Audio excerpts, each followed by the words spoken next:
Salam, hər vaxtınız xeyirli olsun dəyərli şagirdlər. Belə bir suala baxalım.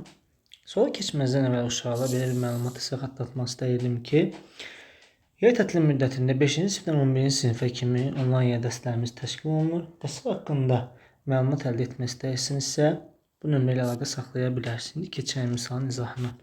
Məftilin uzunluğunda 9/1 hissəsi qədər kəsilərsə, məftilin orta nöqtəsi 3 sm yerini dəyişər deyir. Məftilin əvvəlki uzunluğunu tapın. Uşaqlar, baxın, məftilin uzunluğu olsun x. Bilmirəm. Kəsdim. X-dan çıxdım. 9/1 x qaldı. 9/8 x-imiz.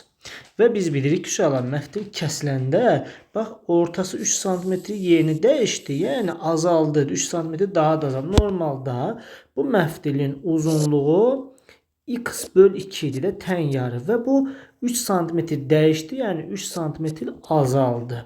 İndi mən bu məftilin tən yarısıdır. Bu yarısıdır. Bu isə məftilin uzunluğudur. Onda mən, baxın uşaqlar, bu məftilin bu tən yarısı dediyim ifadəni mən 2-yə vursam, mənə bu ifadə alınmalıdır. 9/8 x alınmalı. İndi gətirib vursam, x olur. Çıxılsın 6 bərabərdir 9/8 x-a. Bunu bu tərəfə keçəndə x çıxılsın 9/8 x bərabər 6 eləyir. 9/1 x bərabərdir 6-ya. Buradan x də bərabərdir. 6-nı 9/1-ə böləndə cavabımız eləyəcək 54 D variantı. Bu tür videoların ardının gəlməsi istəyirsinizsə, videonu bəyənib kanala abunə olmağı unutmayın. Sağ olun.